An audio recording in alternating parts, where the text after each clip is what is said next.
Most people think financial freedom is only about money. But what happens when things threaten your success? What happens when it isn't the market, it's your relationships?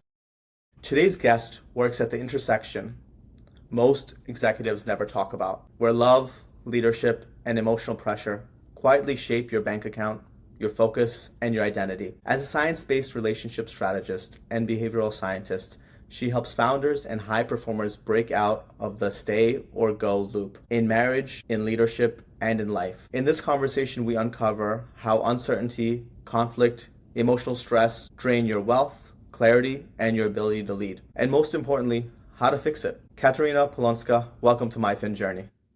Oh, thank you for having me. It's our pleasure. So Katarina, I wanted to jump in and really understand how you got to where you are today. Yeah, absolutely. So, kind of the high level, short version of the story is I always struggled with my relationships.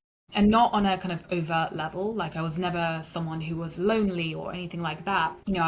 I was the person who had a great friendship circle. I was out there dating. I had multiple long-term relationships.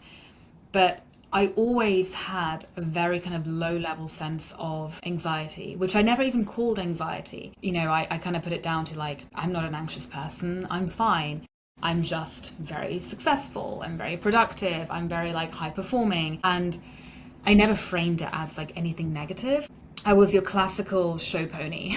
That's how I would describe it. I was really good at jumping through the hoops of academia, straight A's, A stars in the UK, getting incredible degrees, distinctions and getting peer reviewed. And then I jumped into my first job and did really well there. Then I built my first company, did really well there. And always I was just kind of like progressing up this ladder.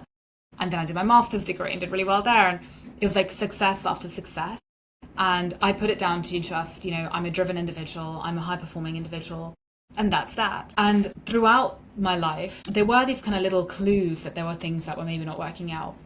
One clue was I had anorexia twice in my life, which a lot of high performing women actually have. They have like issues with food, but I didn't really think of it as anything too much of an anomaly, right? I went to a girls' school, a very privileged girls' school. Amal Clooney went there. And a lot of women had this. Like a lot of women were dieting and keeping thin. So that didn't seem like a big deal. My parents also got divorced. And again, how many people get divorced? Like a lot of people get divorced.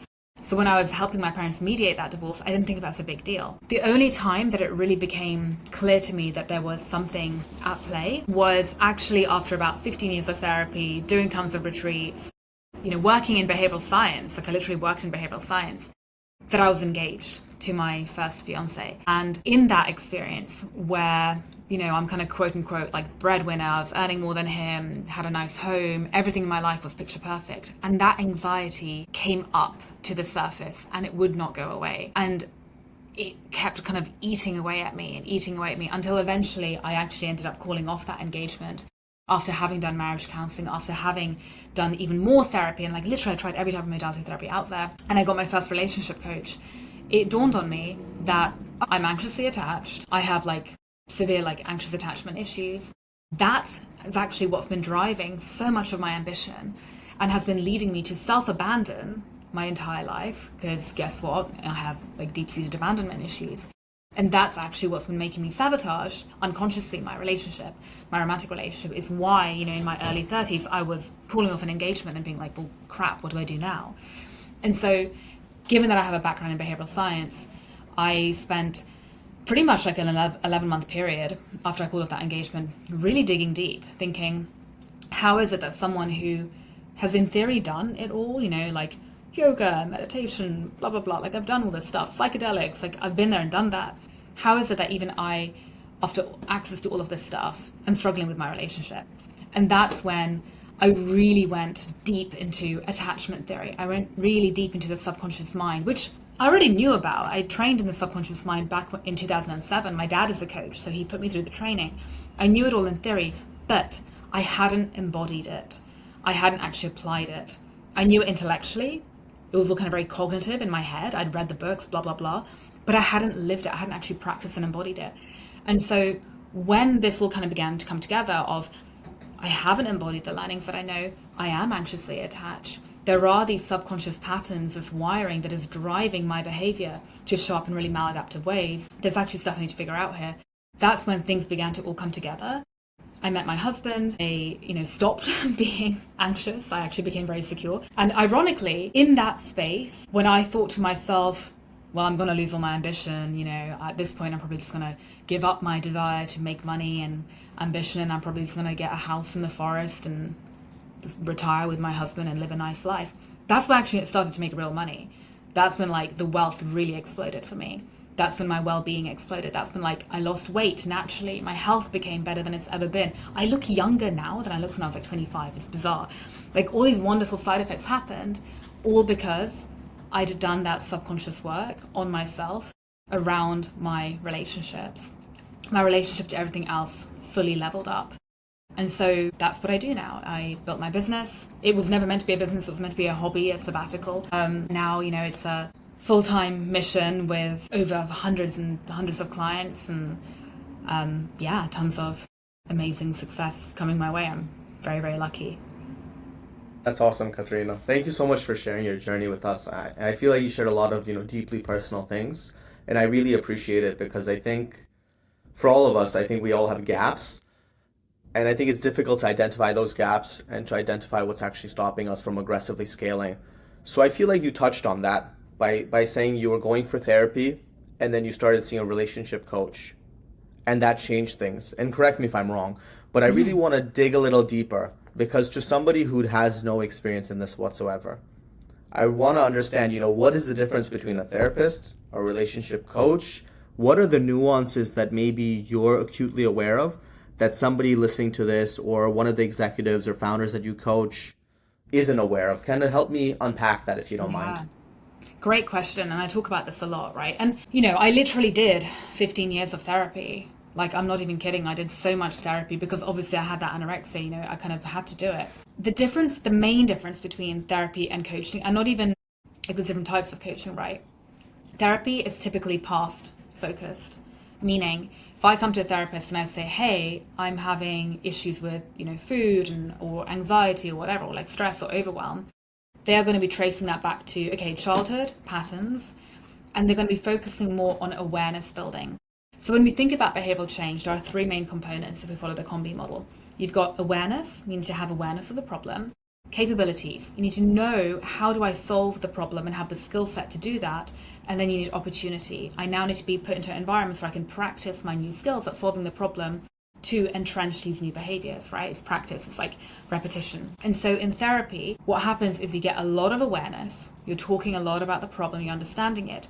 You're not building much capability though, because that's not therapy's job. Therapy, CBT might teach you a few capabilities like tracking your minds, your thoughts, but even then, you still develop a little bit of a dependence on the therapist because the therapist becomes this guru who you come to talk to, who helps you make sense of your problems, right? You don't learn the skill set to unpack your own subconscious. And you also in therapy, you're mainly talking, which is actually a very conscious and cognitive process. Our conscious mind is only 3 to 5% of what creates our reality.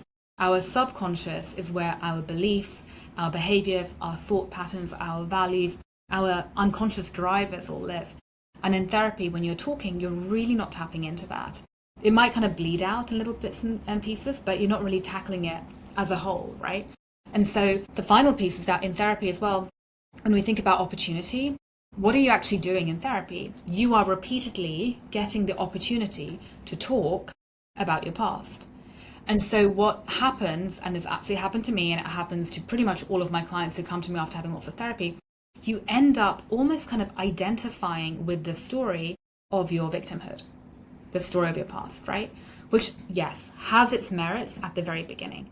But there comes a point where talking about it over and over and over again is not really moving the needle on change. And so I work with high-performing, high-achieving people because typically they want change, right? They don't like staying in the status quo. I didn't like staying in the status quo. And I was going nuts trying to work with every single therapist I could find, every modality of therapy I could find, trying to find solutions, and nothing really clicked. Individually, there are little bits and pieces, like somatic therapy had its values, CBT had its values, EMDR had, they all have their values, but it wasn't holistic. So then we moved to coaching. Coaching is typically present and future focused. It's very action orientated, goal orientated, and it's very much about how do we actually change things? right? You don't typically talk about the past that much, which is really helpful in the sense of, well, if you have the awareness, now I need to change the behaviors. So if I know I have anxiety because my dad abandoned me when I was 2 years old, how do I go about actually solving for that? Coaching can be really helpful here. Now, most coaching still, if we think about ICF coaching, International Coaching Federation, which is what I originally trained with, that is still talking. And that's still using that small part of your brain, the conscious mind. So I like to take things a little bit further. And I kind of bring the two worlds together, and I focus on the subconscious mind, so on the stuff beneath the surface, and I'm present and future focused, meaning if someone comes to me and they say to me, hey, like, I'm great at business, I'm scaling my company, but I'm at a place now where I can't seem to kind of break through to the next level, that, whatever million threshold it is, or, whatever it is. I can't seem to break through to that next level. And if I'm really honest with myself, I've got migraines, and my relationship could be better. There are these like different symptoms showing up where life isn't really where I want it to be. And I can't seem to figure out where to go next. And, and I know my childhood, like, it's fine. I've talked about it. What do I do? My approach is very much, okay, well, we want to know where you're moving towards. And more importantly, we want to know what are the subconscious patterns driving your unconscious behaviors that are creating these blocks. And all of those subconscious patterns are going to exist in your relationship to yourself, which is then going to feed into your relationship with your partner, or if you're single, with whoever you're dating. It's going to feed into your relationship with money. It's going to feed into your relationship with your health, your relationship with success, your relationship with business. Your relationship to everything else is going to stem from your relationship to yourself, which is going to stem from your subconscious blocks, your subconscious wiring. So that's what I focus on, which is why I can be a relationship strategist and I still do money coaching, right? It's one and the same. The blocks that you have in your subconscious around you are going to be bleeding into your relationship with money and your wealth, which is why I'm very confident in saying, yeah, show me your problems.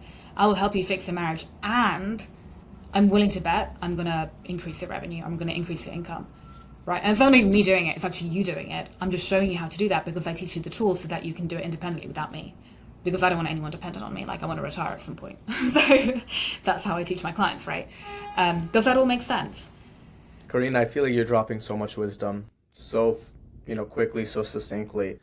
And maybe it's above a lot of people's heads. So I just want to slow down a little bit, if that's okay, Katarina. Yeah, of course. I feel like at a certain point you mentioned different acronyms that were different modalities, different types of therapy. I think if anyone was listening to the episode, maybe circle back, research those a little bit just to kind of get a flavor of what Katarina is talking about. Because sometimes when you talk to an expert that's maybe several levels ahead of you in an area where maybe we don't spend that much time researching, it's very hard to appreciate how good they are. So Katarina, as somebody who's listening, you're very good at what you do. Just by virtue of how you're explaining it, because you're dumbing it down to maybe a 5th grade level, maybe a 7th grade level. And even then, a lot of us would have to go and do more research to really appreciate what you're saying and the depth of what you're saying. So I want to zoom in a little bit, and I want to touch on things that, for me, you've already answered, but maybe I want more depth if that's okay. You're alluding to just now in this answer, and even earlier, you're alluding to maybe the return on investment or how beneficial it is to actually get a better understanding of your emotional health, your relationships. You alluded to it earlier as well. You touched on it by saying, hey, right now you look better than you did when you were 25. So that was like a health benefit. You touched on it before by saying, now your business exploded and you're making more revenue than you did before. But help people understand it in a very 5th grade level. Yeah. When you look back at your life, what were the challenges that you were facing? Be as explicit or implicit as you want, but really help people understand the benefit of investing time in their mental health and their relationships. Because I think for a lot of founders, professionals, executives, this is one of the many places where it's very convenient to have a blind spot and not focus time on understanding. But given your expertise, I really want to zero in on, the negative impact of ignoring these areas that we don't know we need to focus on. Yeah, great point. Absolutely. And I'll try to bring it to life with a pretty kind of simple example. Okay. So the way I like to think about things, and this is very much kind of informed by one of my teachers, Thais Gibson, who's amazing at this stuff, and she really does a lot of work in attachment theory, is between the ages of 0 and 8. your brain is really spongy, okay? Like your brain is developing, your brain's developing all the way through to 25, but between 0 and 8, it's like super spongy, super malleable. Children actually at that age don't even really have a sense of themselves. They are just taking in all the data from the world around them and making it about themselves, right? That's how kids learn. They have an egocentrism. So what that means is that as your brain is developing and your brainwave capacity hasn't even fully developed, you're like a little sponge. And so everything that you are seeing around you, you are making about yourself. Meaning if mum comes home from work and she's tired and angry each day because she hates her job, you're making that about you. You don't have the discernment to know, oh, mum hates her job. You don't know what a job is. You don't fully understand it. You're just like, mum's angry and she's looking at me. I must have done something wrong, right? If your parents are critical, right? Because I grew up in Eastern Europe where there was a strong belief that if I'm hard on my kids, I'm going to raise them to be like more ambitious. Sure, not in the best sense though, right? Because it means that the kid is receiving a lot of criticism. And so that kid is making a value judgment about themselves. So we are creating all of these kind of beliefs and assumptions about ourselves and our role in the world from a very young age. Now, most people, unfortunately, do not have perfect parents. And so most people are subject to things that their parents have done repeatedly, because the subconscious mind is created through repetition and emotion, repeated things that happen over time that are often quite painful, right? So I'll give you an example. With me, growing up again in Eastern Europe, I had very critical parents who loved me. They were great parents. But their philosophy was like, well, if we push our kid, she can reach the stars. She can do really well. She can like whatever. So we're going to tell her that she can always improve. She can always do better. Come home with an A. You can always get an A star, right? They're always kind of pushing me and pushing me and pushing me, even from that very young age. So, and also, my father was abroad a lot of the time because he was working really hard to provide and put money on the table. Again, immigrant family. So those two things happened, okay? So one, my dad is absent. My mum is also absent a lot because she's working really hard as well because we want a wealthy family. So as a little kid, my experience is like, well, mum and dad are away, therefore I'm alone. Therefore that becomes a value judgment around myself. I am somebody who is alone. I'm alone, right? That's just my assumption. And as a little kid, what happens if you're alone? Well, you've kind of been abandoned, right? So hence the abandonment wound. My parents obviously haven't abandoned me. Like they love me, they're coming home every single day. But my experience is that like, no, I've been alone and I'm abandoned. And so little kid needs to make an understanding like, but why am I alone? Why am I abandoned? And mum and dad are being like a little bit critical, again, from a loving place. But I'm going to draw the conclusion that I'm alone and I'm abandoned because I must be a bad kid. I must have done something wrong. And then because nothing I ever do later in life is actually good enough, all the grades can always be better, I must also not be good enough. So you can see how just in this early formative experiences, through no fault of my parents' own, I start to develop a worldview around myself that I'm bad, I'm not good enough, I'm abandoned, I'm alone, on top of a whole cocktail of other things as well. It's typically kind of anything up to like 30 different belief systems we have about ourselves. So the subconscious mind starts to develop this conditioning that this is who I am. This is my role in the world. This is how things are. And the subconscious mind is basically acting like our filter for the data that we take in, right? So there's like billions of bits of data at any given point around us. The brain can't take it all in and we'd go crazy. It's too much. So the brain is being very selective about the data it takes in. And so guess what data it's taking in? It's taking in the data based on my worldview, because the subconscious mind, the operating mechanism in our brain, needs congruence. It needs to have the external world match the internal world. Otherwise, again, I'd go crazy, right? So if I have a belief that I'm bad and I'm not good enough, I'm alone, I'm abandoned, that's my worldview. So I'm going to see that externally. And so then what happens? Well, I move to England. I'm the new kid on the block. I don't speak English. I'm in the playground. And again, I have this worldview. Am I likely to go and play with other kids? Probably not. Like, I have a belief that I'm alone and I'm abandoned, I'm bad and I'm not good enough. I'm probably going to hang back. So because I hang back, then guess what? I don't make friends because no one's approaching me because they think I'm the weird kid in the back, and it becomes a self-fulfilling prophecy because then I don't develop the social skills. I don't learn English as quickly, right? And so then I am literally like alone and abandoned, and I feel bad about myself perpetually because I'm lonely, right? I have no friends. So that's kind of another way it shows up. Now, fast forward into the future. I'm working hard. Guess what? That worldview that I'm alone, I'm abandoned, I'm not good enough, I'm bad, guess how it shows up? Well, because I don't feel good enough and I feel like I'm bad, I'm going to overcompensate like crazy because I don't want to feel not good enough, right? That's a horrible, painful thing to be feeling. So guess what? I'm going to work really hard to prove that I actually am good enough.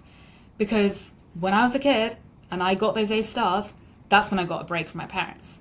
So now I'm working really hard. And because I'm alone and I have this world where I'm abandoned, I don't like teamwork. So guess what? I become an entrepreneur. Because then I don't have to deal with other people, right? So then I become an entrepreneur who's working really hard to prove that I'm good enough, to prove that I'm good, that I'm not bad, and who's, alone. But I get more power that way, right? I kind of compensate my loneliness by making lots of money and being successful. That's what I see the trend. I'm kind of oversimplifying it a lot here, right? But it becomes a self-fulfilling prophecy. Now, all of that seems fine because, what's the problem? You're an entrepreneur or whatever, you're doing well and you're proving your worth. The downside of all of this is that the energy behind your ambition is coming from a wounded place. It's coming from a place of lack and scarcity. It's coming from a place of, I have something wrong with me and I need to really work hard to prove that there's nothing wrong with me. And so your nervous system is not going to be regulated. Your body is not going to be feeling safe. Your entire psyche, your entire kind of system is going to be operating from a place of like panic, frenzy, and it's going to lead to workaholism. And guess what? It's going to screw up your relationships, because if you're someone who believes that you're alone and abandoned, you're not going to have very good intimacy, right? If you believe that you're bad and not good enough, you're not going to have a very good marriage because you're not good enough. So why would you? Nothing's going to be good enough for you because you don't believe that you're good enough yourself. So it starts to bleed out in all these other areas of life. I actually worked with a billionaire earlier this year. He's a billionaire, literally a billionaire, right? And he was still acquiring companies, still grinding crazy hours each day, still had a shitty marriage, crappy marriage with his wife, and still felt bad about himself. Why? Because he had this wound around being bad and around not being good enough and around being alone and abandoned, right? He also had a belief that he was powerless and hence he's trying to make a lot of money to compensate for his lack of power. Let's imagine that I've got rid of this, which I have, and I don't have any of this conditioning. And my conditioning now is actually that I'm good enough, I'm worthy, I'm deeply connected, I'm lovable, I'm loved, I'm safe, I'm a good person. I've got a really lovely conditioned foundation for myself now because I've worked at it and that's what I've created. Guess how it feels to work from that place? It feels lovely. I don't get burned out. I don't grind through 12 hours a day. So now that I don't have any of that like negative conditioning, because I've reconditioned my brain, which you can do, we can all do that through neuroplasticity, which is exactly what I do. Now that I know that I'm good enough and I'm safe and I'm worthy and I'm loved and I'm connected, I can go and actually have a really amazing, nourishing marriage with my husband. I can go and print money really easily and effortlessly because I know that I'm good enough and I'm good and it can actually be easy for me. I don't have to do 12 hours a day. I get to do a job that I really thoroughly love and I don't grind. I'm healthy because I have this like very nourished, abundant, kind of secure worldview where I'm not running on empty, running from a wounded place, trying to compensate my own lack. Instead, I already feel very full. I feel very secure. I feel really good. And from that place, anything is actually possible. I know anything's possible. And because I know that I'm good enough, I know that I actually can go scale a really great company and have an amazing marriage and make lots of money and be a good person throughout the process, right? I'm also more philanthropic, to be clear. Like, I look after my body and I have like more kind of positive traits, which also make me more likable in my community, to my friends. So my point is that when we shift that kind of maladaptive conditioning from childhood, which is often is always unconscious, we can actually still be ambitious, still achieve our goals, but from a really well-nourished, abundant place where actually you're more likely to spot more opportunities than if you're running around in tunnel vision, head down, stressed, panicking, full of anxiety, having migraines all day, and a crappy marriage, right? That is going to lead to burnout. But if you're well-resourced and you're secure and you feel good and stable, you can work forever. It doesn't feel like work anymore. It feels just like creation. It feels like abundance. It feels like flow. Does that all make sense? It makes sense, and I love it. And I think what I would question maybe you on, maybe if you can provide more flavor, more clarity on, is that gap or that difference between that workaholism that you mentioned earlier and maybe that state of free flow where you're working a lot or maybe not working a lot, but you're just, feeling fully empowered by the work you do. Yeah, absolutely. And there's something to kind of caveat here as well, right? If, back to that example of the billionaire, he's a billionaire. If you have a belief deeply conditioned inside of your system that you are not good enough, then everything around you is not going to feel like enough because you don't feel like enough. Meaning you can have $1 billion and still not feel like it's enough. And so you still continue to grind and compromise your marriage because you have a belief that you're not good enough, so you're going to have a really crappy marriage.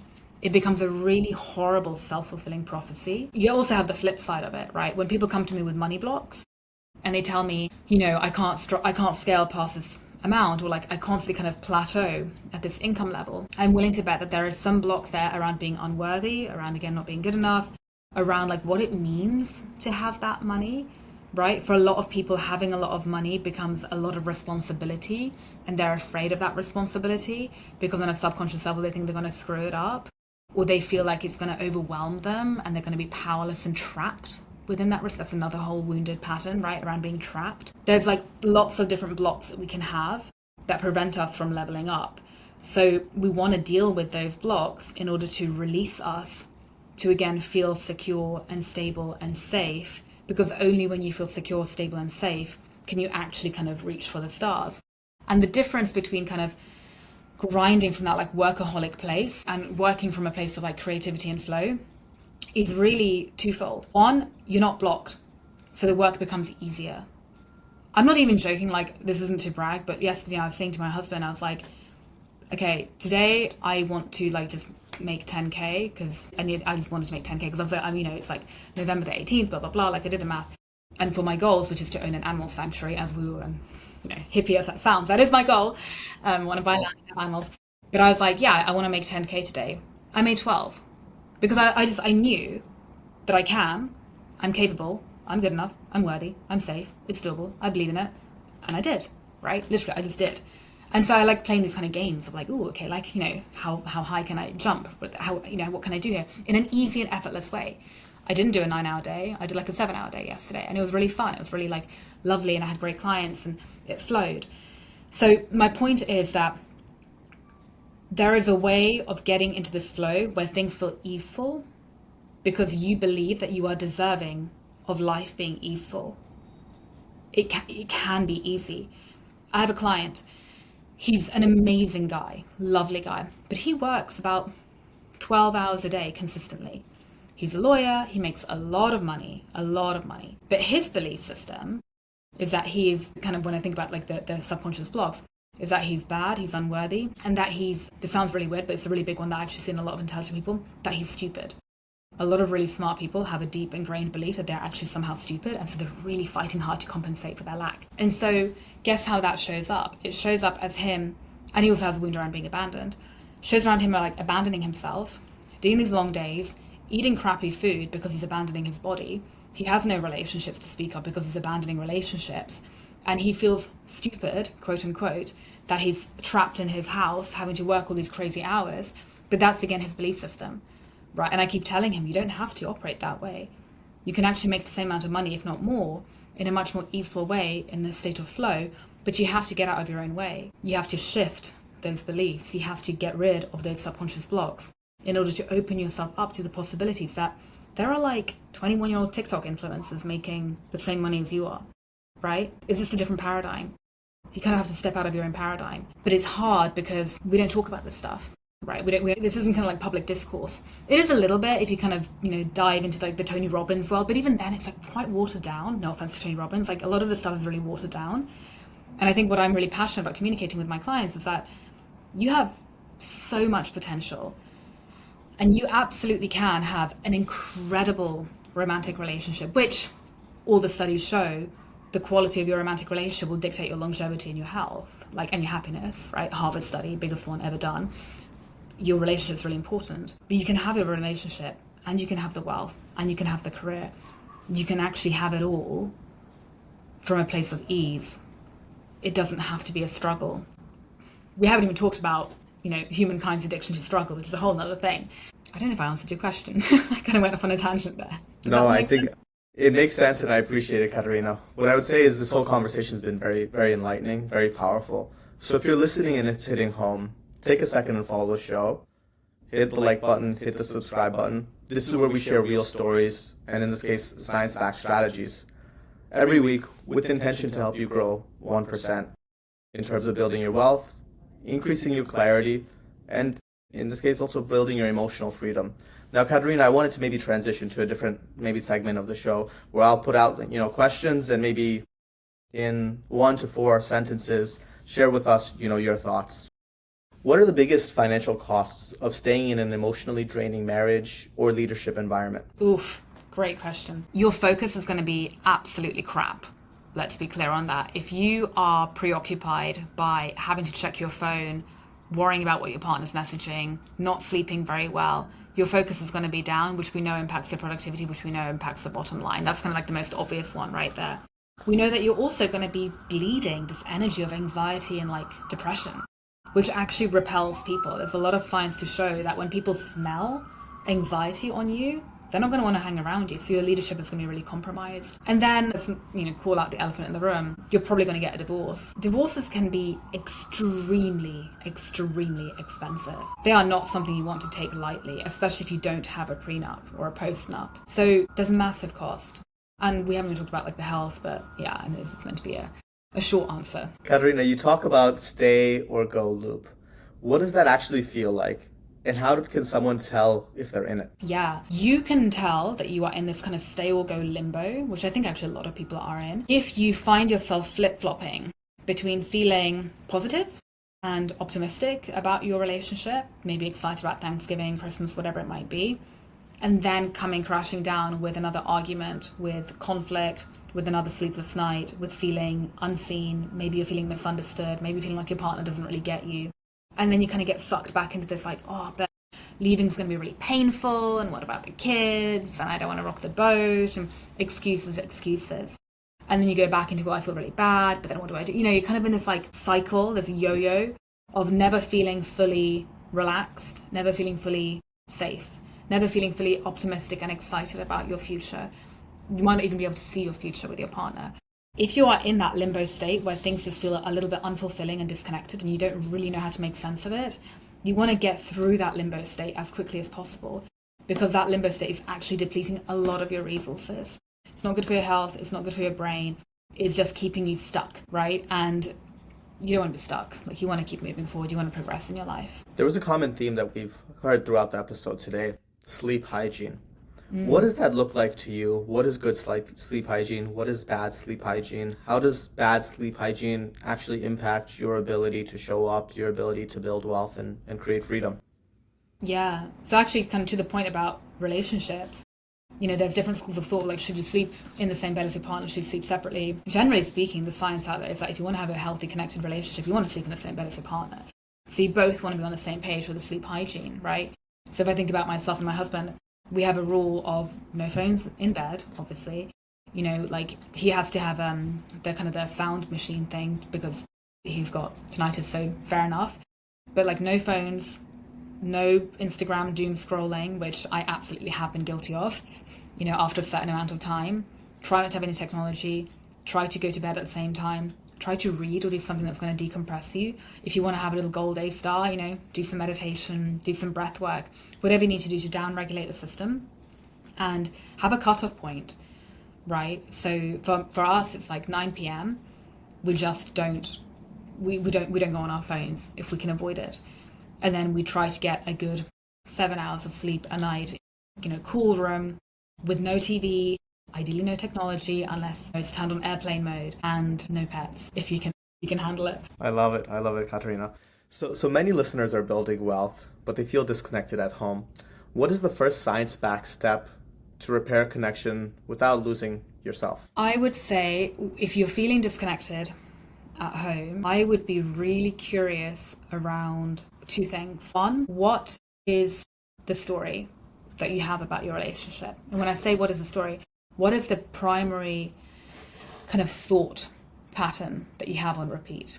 Is it, I can't trust my partner because he's incompetent and, I have to kind of pick up the pieces after him, and he's just like irresponsible, and now I'm the breadwinner and I have to take the full load and I have to carry all the pressure and the responsibility, and he doesn't get it and he doesn't understand me, he doesn't see me.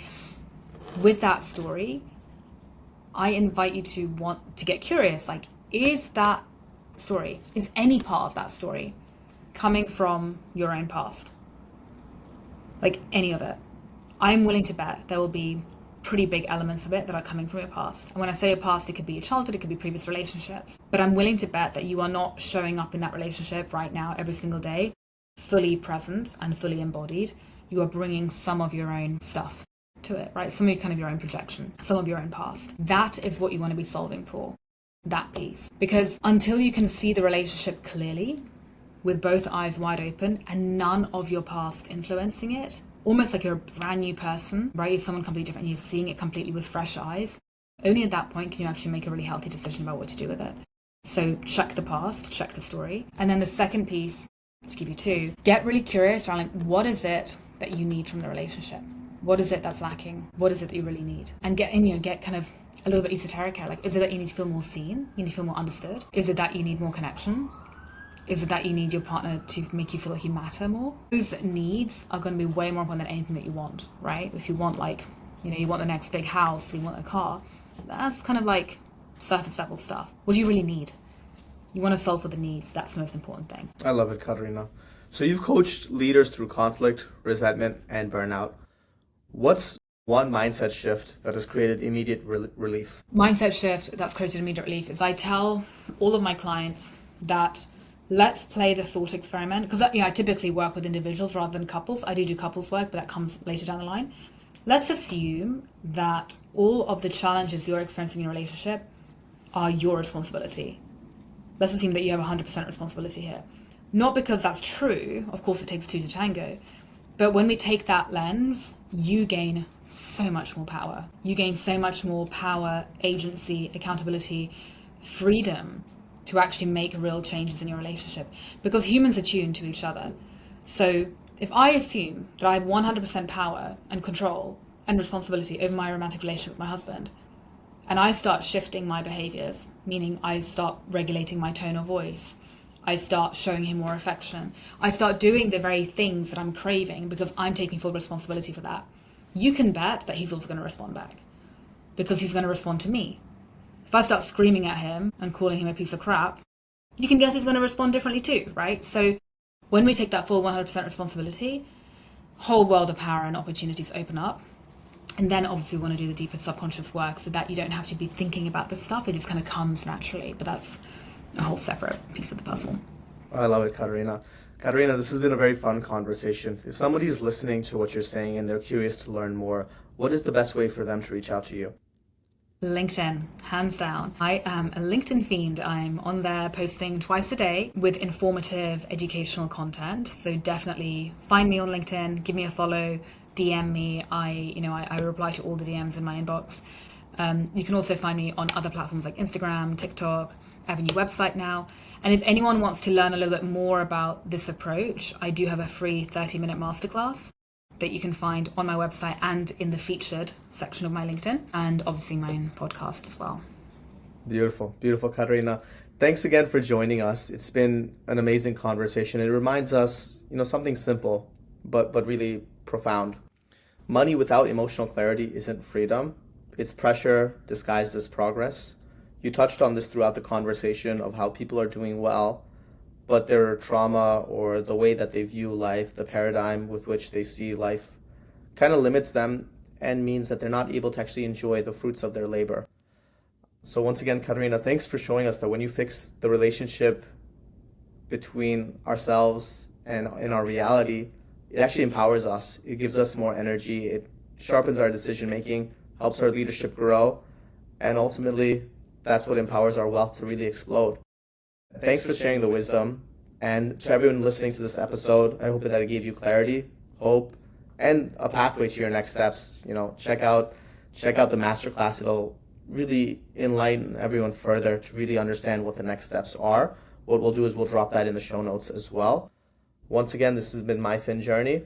Look forward to continuing the conversation with you all soon. Bye.